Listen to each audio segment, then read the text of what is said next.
Arnold Danville, Charles Risberg, Oscar Phelps, Claude Williams, and George Weaver are hereby accused of conspiracy to commit a confidence game.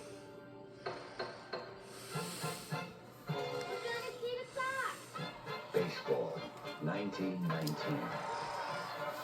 There were no free agents, no million-dollar salaries, but there was a team no one could beat. The true story of the team they called the Black Sox, and the scandal that broke the heart of a nation. Any bet against my Sox this series is a sucker bet. You can find 7 men on the best club willing to throw the World Series? If she was Joey, hey, you want me? You don't want to be stupid, do you, Joe? No, you just sign your name right there, Joe. I made an agreement with those guys. Couple of Boy Scouts here, they made a deal. The players are in now. What are they gonna do? Call a cop? What you got off for, Eddie? Eddie can throw 3 games all on his own. You don't get Eddie, we forget about it.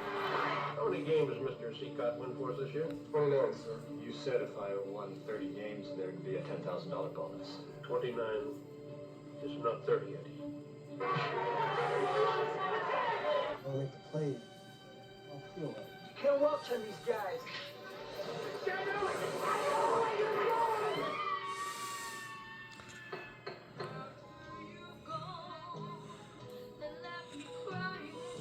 They were an American dream come true, the best that ever were.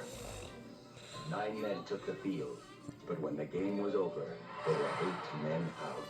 What do you think of these players of yours now, Mr. Gleason? I think they're the greatest ball club I ever seen, period.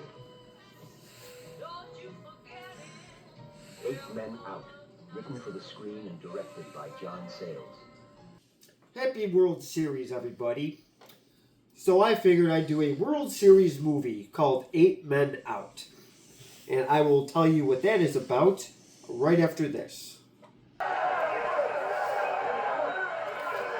we're up 15. We got this game won. Yeah, you get the fine light bill from Miller. Yeah, slice, Philly. One out to go. Yeah, what can he do to his valve? Hey, keep the change. Here's Rodney.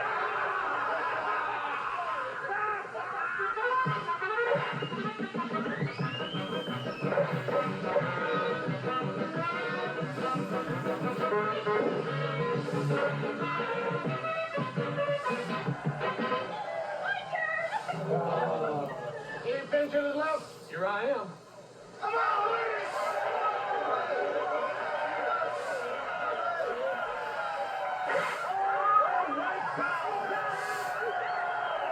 Light beer from Miller. Everything you always wanted in a beer, and less. Hey, wait a minute. This game is over yet. I caught that ball. Well, I hope you really enjoyed that Miller Lite commercial. But as you can tell, that even light beer, it doesn't really help with anybody's diet, as you can tell from that commercial. There were a few people that were a little soggy around the midsection. But I hope you enjoyed that Rodney Dangerfield was in that commercial, because he did really make a lame beer like Miller Lite at least a little bit comical. So I hope you enjoy. Oh, and this is Chip Cod Roach. And I am reviewing the movie 8 Men Out that came out in 1988. And this stars, there's quite a few stars in this movie. For one, there is Christopher Lloyd. Who? Christopher Lloyd from the Back to the Future trilogy. Again, I know I said this in plenty of videos. Never seen them. You might have known him from something. There was a Hallmark movie you would have seen him in, the one with the train. There's been a few of those. Which one? There was one with the Christmas train, and I think it brings somebody... I forgot if they go back in time or if they go in the future. I forgot which one. Okay, I know what you're talking about. Yes, but he's in that, whatever it's called. Not Next Stop Christmas. Oh, that's it. Yes. Next, You bought me that. Yes, I did. I bought you that. Yes. So Next Stop Christmas. He's in that. He's in Rent-A-Kid. He's in Dennis the Menace. He's in Camp Nowhere. Angels in the Outfield. Nope. His resume goes on. He's even in Piranha. That was one of his newer ones. And he's in his high 90s, and he's still doing stuff today. So Yes. Oh, yeah. Who Framed Roger Rabbit? That was the big movie that came out in 1988. And he was Judge Doom in that. Nope. So even in 1988, he was a pretty busy guy. And also we have the beloved Charlie Sheen playing Hap Felch in this movie. Of course. Who? Charlie Sheen? And Charlie Sheen really shouldn't need an introduction, but he was in Wall Street, Nope. Ferris Bueller, Nope. Major League 1 and 2, Nope. Hot Shots, Nope. Hot Shots Part 2. Nope. He was in Platoon. Nope. 2.5 Men, he was in that. He Nope. was in Spin City. Nope. I'm trying to think if I'm forgetting. He made a cameo appearance in the second Wall Street movie. Nope. And I'm probably missing a couple good ones here, but you know what? I'm just going to leave it at that. Oh, you're taking me saying no? No, there's just a lot. He was in a lot. Then there's John Cusack. He was, he plays Buck Weaver in this. He was in Con Air, Runaway Jury. Nope. Nope. Well, Con Air was very, very bad. He was in High Fidelity. Nope. I actually forgot the teen movie that he was in where he holds the boombox over his head. If somebody knows the name of that movie, please comment because I forgot it and I feel like I should know it. And I think, oh yes, and then he was in Stand By Me. He was the one kid's brother. Nope. He was in a lot of stuff too. Then we got Clifton James, who is not really known for too much. He was the comic relief in a couple of the Bond movies. Nope. And he plays Mr. Comiskey, the owner that is too cheap to pay the players. And then we have Michael Rooker, who is the first baseman, who is sort of the startup of this so-called World Series fix. I will get to the story after I introduce some of the characters. There's a lot of them. And Michael Rooker, we know him from Tombstone, The Bone Collector, Nope. JFK. Nope. Who did he play in Tombstone? He played Mick Mastris, one of Wyatt Earp's friends at the end of the movie when they're taking down the Cowboy game. Then definitely not. The guy that got dragged by the horse. You don't remember that part? Oh, okay. Well, he got dragged by a horse. Very, very messy scene. And then he was in Days of Thunder. Nope. So he has been in a number of movies as well.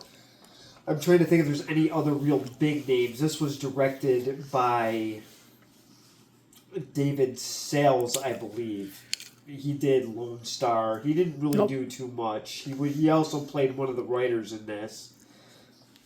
And he was also in the baseball documentary, the one that I have, the real long one, by Mr. Burns.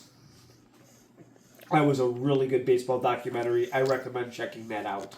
So, 8 Men Out. The reason why I'm doing this is because the World Series is coming. It looks like it might be coming to an end, with the Dodgers being up 3-0. But I might be eating my words because who knows what can happen. But I just felt like I should hurry up and do this World Series movie before there is no more World Series this year. So Probably ending tomorrow.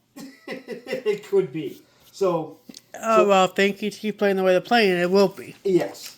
So in 1919, a few of the players felt like they were underpaid, so they decide to throw the World Series. So this is a sports movie. I know they may not be the most popular on YouTube, but this movie has something for everything in it. There's gambling. There's some organized crime in it. Or if you are unhappy with your job and you like people getting back at your boss, well, this might be the movie to watch because there is, in my opinion, there was no better way than to get back at your boss by let's just lose the World Series and make him very angry. Why not, right? So, and oh yes, and I forgot that David Starharn is in here too, and he plays Eddie Sakat, who is the main pitcher in this. And there is a scene here where he doesn't take his World Series bonus, but after looking into Eddie Sakat as a pitcher, he was actually the second highest paid pitcher next to Walter Johnson, which in my opinion is an achievement because Walter Johnson was maybe one of the best pitchers of all time. Yes. So the story is here. I'm trying to remember where I left off. But Christopher Lloyd, who plays Bill Burns, and his friend Maharg, who is a ex-boxer, come up with an idea to make a little bit of money. They try to pitch players to throw the World Series, but they have to figure out the right players because the catcher, Eddie Shulk, who was the chaplain in Chicago Fire, he doesn't like to lose, so he is not going to be part of this scandal. Buck Weaver is another one that doesn't like to lose, so somehow the players had to figure out a way to get him involved, which wasn't very easy. And so they knew they had to get Eddie Sakat, who's the pitcher, because he has the most control. And then they had to go by each player to figure out who would want to get involved in this thing. So they actually pitched the idea they try to get to Arnold Rothstein, who is a rich gambler who made all his money on gambling on sports. I believe he's a millionaire, so he always made comments about how the players do all the work and take punches if they're boxers, and yet he doesn't take a punch and he has millions of dollars. He kind of has a point. The guy that works for him, his name is Eddie Mattel, who was a featherweight champion of the world. So, featherweight champ, a lightweight champion. He was a boxer working for him. There were a lot of people involved in this. That's why you do have to watch this movie more than one time. I would suggest at least 3 or 4, because there's a lot of gamblers going back and forth. Gamblers gyp the gamblers, the gamblers gyp the players. So it's this ongoing thing. And the thing is, some of the players did not take the money up front. So this causes another problem, because once you're in with these guys, you're in. You can't just change your mind and decide to just start playing at the last minute, or else you're going to get your knees capped. That's just the way this works. And yes, there's organized crime in sports. This shouldn't be news to anybody. I mean, it probably goes on today. It's news to you? Oh dear. It probably still goes on. I don't watch sports. Yeah, but with Vegas getting involved, I don't go to Vegas. Yes, I know, but that's where all the betting and all that nonsense is. So anyways, I will show the first clip, and you will see Bill Burns and his buddy Maharg going to work, pretty much.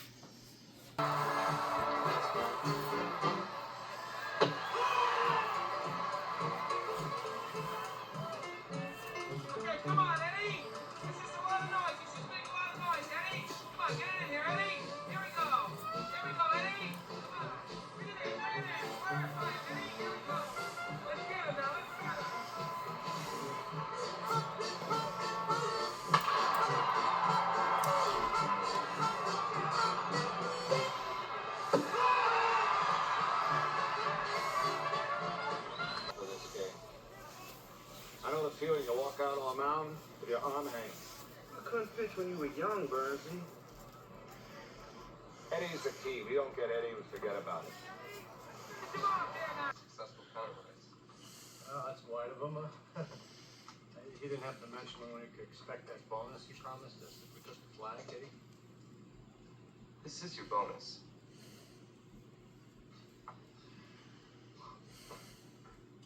Cheap bastard. Fellas, if it was up to Kid, we got no beef with you. It's flat.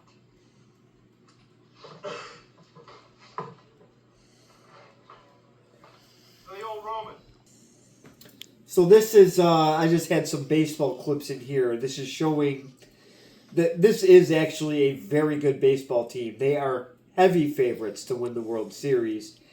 And as you can see, Christopher Lloyd, Bill Burns, is talking to his buddy about getting Eddie would be the ticket to get this whole thing, this this key player because he's the pitcher, and they would be the most, I guess, they would have the most control of the game, so they wouldn't make the rest of the players look bad.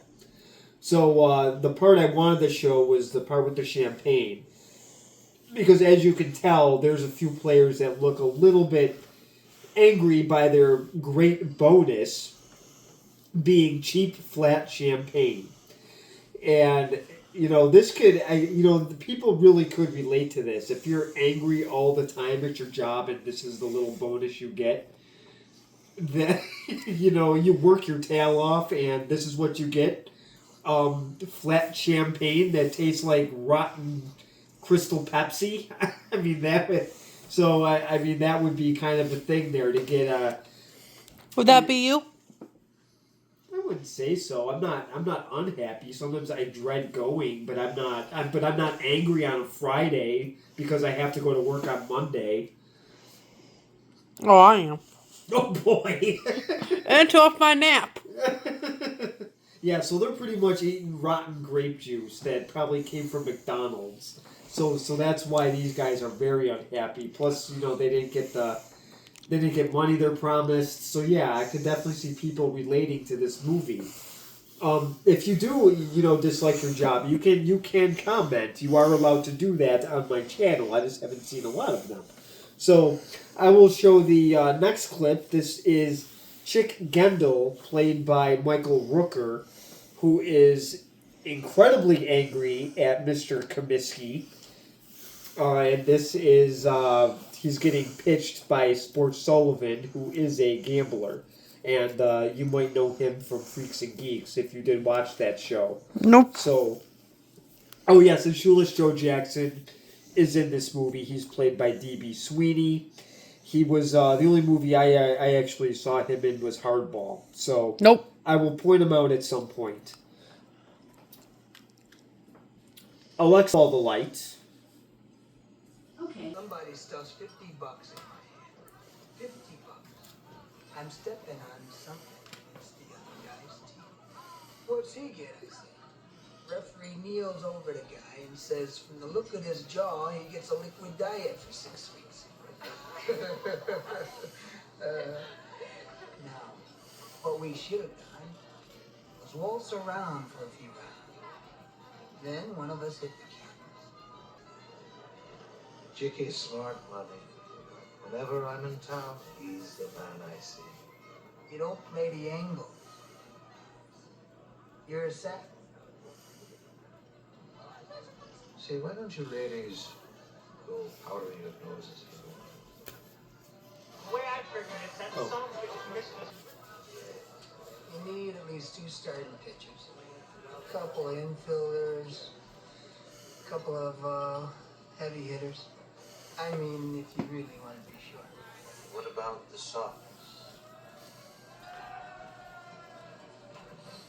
6, maybe 7, they'd go for it. I say you'd need at least 10,000 apiece. Of course. Who would put that kind of money together? I could. You go back to Boston and turn 70 grand at the drop of a hat. I find that hard to believe.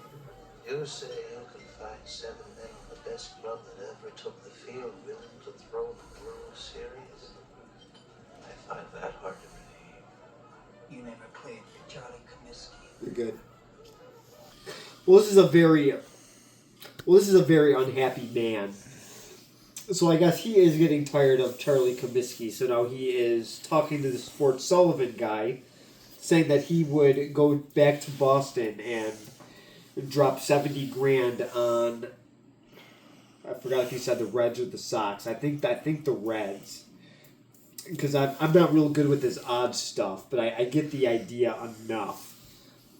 But doing something like that is pretty risky because I can tell you have to trust one or the other, and it's easier to start dropping games than it is to, because once the players are in, they are pretty much in. So this is Chick Gendel. He's pitching the idea, and he's kind of pitching it back to him. So it looks like they are getting ready to fix the World Series. And now I will show the next clip of Bill Burns and his buddy Mahard going to Eddie Mattel to get to Rothstein to also kind of sweeten this deal a little bit. So there are more people in on this. So I will show you that clip in just a second. It's the little champ. They don't take nickel bets down here, fellas. Dave Attell, right? You were a ball player. Bill Burns. Sleepy Bill Burns. Strictly bench material. I won a few games. You lost a few more. And you, my friend, did not get that nose bobbing for apples. I'm a fighter. Sort of. Sort of. Let's see. Billy? Yeah. Billy Mahar. You see me fight? Yeah, I seen you. You're a bum. Hey. Yeah. So what do you two birds want with me? Word is you work for Arnold Rothstein. You got a proposition to make.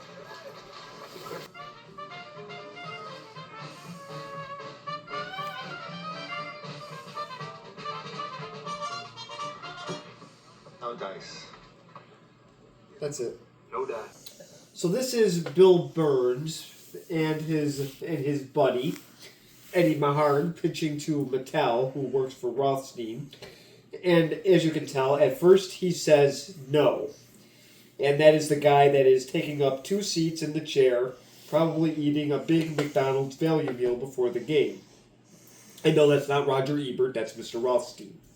So we will find out though if Rothstein does go for this, and I will show you that in the next clip, which actually is only going to be about a couple seconds long. It's not going to be long at all. So I will have Alexa turn off the lights.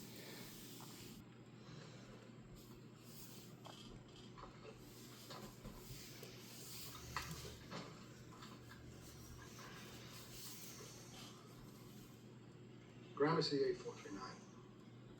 Right. Nat. AR. Tell you Mr. Sullivan he can stop by tonight. Have him use the servants' entrance. Okay, so yes, that guy and yes, that is a telephone that Rothstein has. I was asked what that was. Okay, so yeah, so this is the telephone. So I guess you had to talk into it, get the number, and then they brought it back to you. So he is getting Sports Sullivan involved. So now they are getting ready to do this whole fix here. So this takes a lot of money, and it also takes a lot of stupid athletes to do this. So it looks like it's on, so I'm going to go to the meeting on the train, and then I'll probably only show a couple more clips after that because I don't want to give too much away, just because there is a lot going on. Yes. You gave the whole movie away. No, I didn't. I recorded the whole stupid thing. No, this is just the beginning. Yeah, I just wanted to let you and Buck in on the tape. You know what, Dave? Well, it sounds like you're already in pretty deep. Come on, Hap. We lose a couple games. We make $20,000. A couple or the whole bit? Hey, whoa. What are you guys talking about? What about Jackson? The Swede's pitching him right now. He'll come around. Because Shoeless Joe ain't in. I ain't in. So what if they find out that you're dealing double? You cross a guy like Rothstein, they're gonna find you in the gutter with your little toes screwed up. Say, fellas. Who's this? Anyone care for a drink? Hey, Joe. So this is the train meeting here. So this is how they are sort of organizing this, and Sports Sullivan does come in with his giant chemical drink of some kind. And the one guy, Swede Risberg, is pitching Shoeless Joe and sort of tricking him into doing this. And Shoeless Joe, like I said, I don't know if I did say that he is illiterate and he also can't write. So, and as you can tell from this movie, that it seems like these other players are kind of calling the shots and are the leaders of the team, where in the Field of Dreams, they make Shoeless Joe Jackson out to be the vocal leader. That obviously is not the case in this movie. So, the next clip I'm going to show how Abe Mattel is organizing this whole fix, and he is with the players. So he will explain it to see how this thing actually works. Jesus, you'll get it soon enough. When? How much? $100,000, like I said. 20 after each game. Oh, wait a minute. That's 5 games. I thought we just handed up a few. Oh, you lose the first 3. Kerr's going in the third. He's not with us. So what? We don't hit form, he'll fold. He's a bushel. After that, we'll play it by ear. We gotta make this look good, see? Burns will bring the money I said after before each the game. first game, chick. Look under your pillow. Huh? Compliments Hey, a sports when center. Arnold Rothstein fixes something, it stays fixed. Okay, so this is Abe Mattel explaining how this is going to work. Honestly, with those players there, they should have just beat the bejeebers out of him, because he was, honestly, if there's one person they hate in this movie, it is Abe Mattel. That guy is a little weasel during this whole movie, and they show him later on into it. But I am only going to show one more clip, because then if I show any more, it is going to pretty much give the whole movie away. And there's little twists and turns in here that I really would rather you would see for yourself if you haven't already. So I have not. So I'm going to show the final clip, and hopefully that will get you excited enough to actually check this movie out for yourself. So I will show you that next clip in just a second.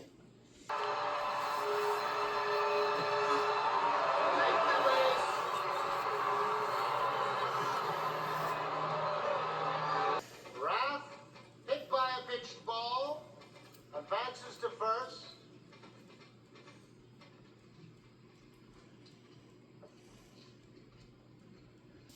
Yeah, so this is nasty. This is the last clip I'm going to show. And I better turn this off and go to bed because I'm starting to get into the movie. So so I am hoping that. Okay, so like I said, yes, we better turn it off because I am starting to get into the movie, and I hope you guys are sort of as well. I already did. And like I said, this is a movie to definitely check out. Siskel and Ebert did not do a review on this movie. I am sorry to tell everybody I could not find them on YouTube reviewing it. It was probably too complicated for them. And Fat Ebert would probably get mad that he's seeing exercise on a movie screen. So he would get offended. And then Gene Siskel would also get offended because people are doing profit over sport. So those guys, this is not a movie for them. They would not like this picture. So I honestly do recommend buying this on eBay or also finding it on some streaming service, which I have never seen it on before. But if I did have to grade this movie, I would actually give it a B or B plus. I would rate it around that. This I believe this is a PG rated movie. There's some brief strong language in it, but other than that, it's pretty much suitable for a younger audience. But like I said, they may not really understand what's going on. So this is a movie, like I said, for everybody. If you like crime or if you're into drama, this is definitely a movie that has all of that. And this is a good World Series movie to watch. It does get your attention fast. You really want to know what's going on. And John Mahoney is also plays Kid Gleason. We know him from Frasier. He was the father.